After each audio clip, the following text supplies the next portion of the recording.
1,000 years ago, superstition and the sword ruled. It was a time of darkness. It was a world of fear. It was the age of gargoyles.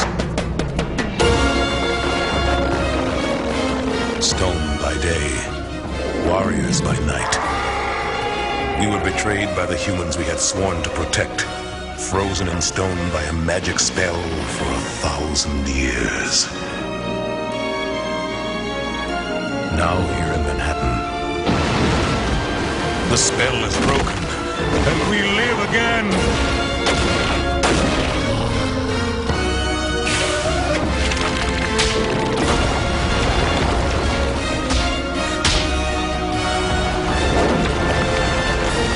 We are defenders of the night. We are gargoyles. Hey, what's up guys? It's Rick with the Digital Divide, and today I'm going to do a retrospective on the Gargoyles. In my opinion, this is one of the most underrated and amazing franchises that Disney ever put out back in the 90s. I absolutely love it, and it's been produced in various forms of media. Most people know it from the TV show, but it also had a comic book run by Marvel. It had a video game made for it. There have been a whole line of toys made for it. It even has its own board game. Gargoyles blew up in popularity and even today has a huge cult following. Now, back when I was a kid, I used to watch a lot of cartoons such as Teenage Mutant Ninja Turtles, G.I. Joe, He-Man, that sort of thing. But they all were very much made for kids. They didn't deviate too far from a certain path.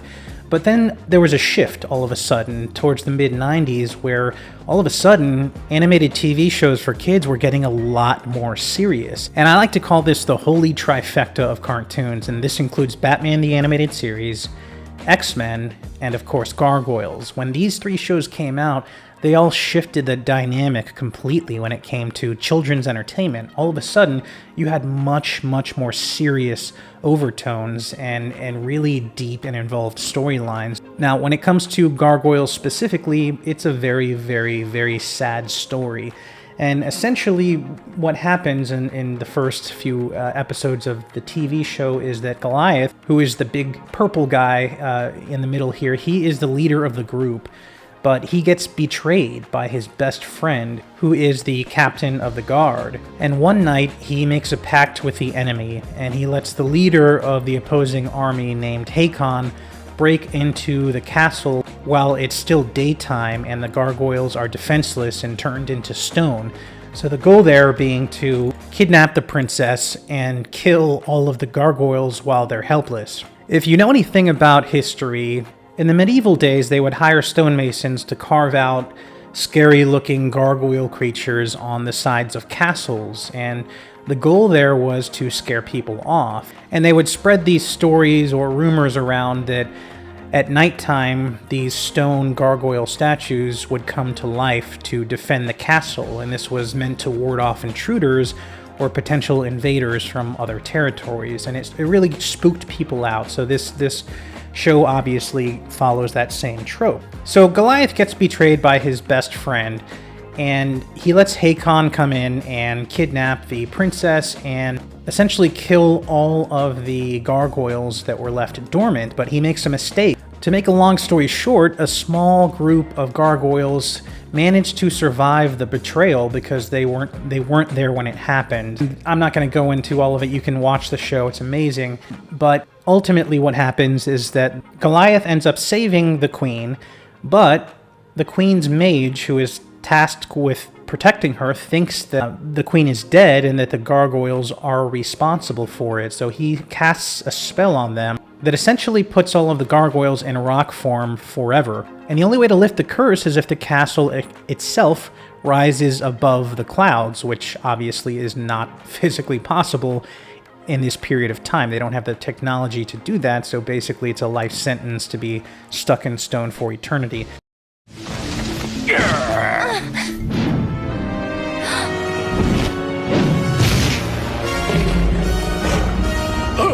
You are the betrayer? It was not supposed to be this way. All of my kind are dead. And now, you too will join them. As if they were our own.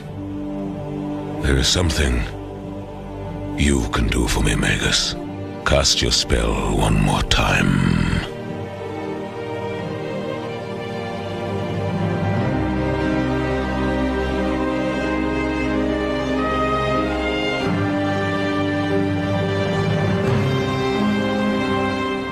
So 1,000 years pass, and this very rich billionaire by the name of David Xanatos is intrigued by the legend of this castle and wants to know if it's really haunted and if it's really cursed.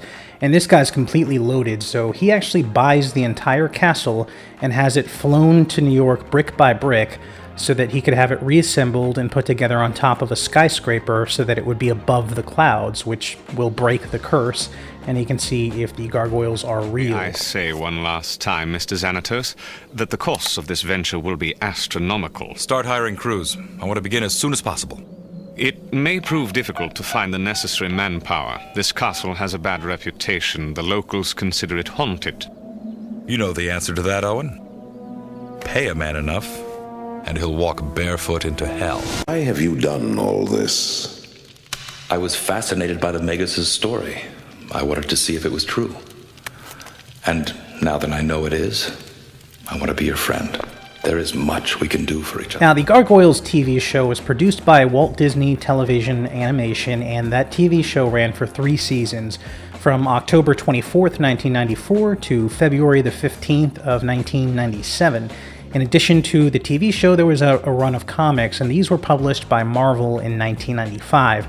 The first run only consisted of 10 issues, but recently there was a new series, and it was revived by Dynamite Comics in 2022. I'm currently trying to collect the entire first run. I do have issue number 1 graded by CGC at a 9.4, and then I have issues number 4 and 5, so I'm just missing the other 7 currently. I also have this Gargoyles VHS tape still in the box, unopened, and I've got a Gargoyle board game here, which I haven't opened up just yet, but I plan to soon. And then this is the new run that came out by Dynamite Comics in 2022. I did not like it as much as the first run, but still not bad. Now, as I mentioned, those comic books, the first run at least, was published by Marvel Comics. And at the time that came out, Disney did not yet own Marvel. They do now, but they didn't own Marvel at the time. But that didn't stop Marvel from bringing the Gargoyles into other properties that they own, such as Spider-Man. In The Amazing Spider-Man number 413, there was a storyline called The Bug Story that was written in 1996 by Tom DeFalco and drawn by Mark Bagley. And this takes place during Ben Reilly's tenure as Spider-Man. And basically, Mysterio traps Spider-Man in a child's bedroom, and they're all the size of action figures, and all of the toys start to attack Spider-Man, and one of those toys happens to be Goliath from the Gargoyles series up there at the top. So I thought that was really cool, and now that they own Marvel, I'm hoping they can bring these characters back to life, maybe even in the MCU if they can manage that somehow. So as I mentioned earlier, there was a Gargoyles video game developed in 1995 and released for the Sega Genesis, and this game was really, really good. The animation quality is still super impressive today. Check it out.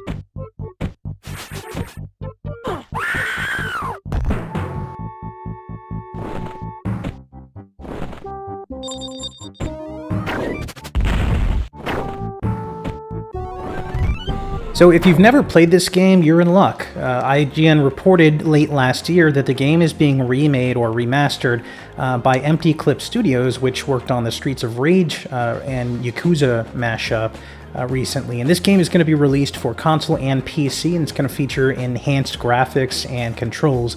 So I'm really looking forward to that. If you haven't played the game, definitely check it out. And if you haven't read the comic book run that came out last year by Dynamite, definitely give that a try. I don't think it's as good as the original Marvel run, but it's definitely worth checking out. Now, there have been nonstop rumors that Disney is in development of a live-action Gargoyles movie, and I hope so badly that that's true. The series creator did deny it on Twitter, but that could mean that he just doesn't have any involvement in it. There are some really cool details locked down about this movie, and I really hope it does get made. So they're still making Gargoyles toys and statues today. This one over at BigBadToyStore.com is only $35, and it's really cool. You might have seen this at your local comic book shop. Definitely one I intend to pick out. This one in particular is handmade on Etsy by this seller, and you can buy it for $70. You can see the before and after. The sculpting quality is absolutely insane, and you know, the paintwork is good as well. This is one I definitely plan on picking up also. Fun fact to leave you with: if you are a fan of the Star Trek series, then you'll recognize a lot of the voices in the Gargoyles TV show, because the overwhelming majority of the cast is voiced by ex-Star Trek alumni. This video by Looper breaks it down a bit further. Gargoyles began airing shortly after the 1994 conclusion of sci-fi TV staple Star Trek: The Next Generation, and immediately became a new home for two of TNG's biggest stars, Jonathan Frakes and Marina Sirtis, who play Commander William Riker and Counselor Deanna Troi, respectively, voice David Xanatos and Demona. But Frakes and Sirtis weren't the only actors to cross over from Star Trek. During the original two-season run of Gargoyles, nearly a dozen actors from multiple Star Trek series lent their vocal talents. Michael Dorn, Worf on TNG, voices Goliath's brother, Coldstone. Brett Spiner, the iconic TNG android, breathes life into the mischievous trickster Puck. Nichelle Nichols, Uhura in the original 1960s Star Trek series, voices Diane, the mother of Talon and Elisa Maza. Star Trek Voyager star Kate Mulgrew even appears as the magical queen Titania. Other notable Star Trek alumni, including LeVar Burton, Colm Meaney, and Avery Brooks, make one-off appearances that liven up their episodes. All right, guys, that's going to do it for me today. I hope you enjoyed the video, and if you're nostalgic about anything, leave your suggestions in the comments below for future videos, and I will take that into consideration. Thanks for watching.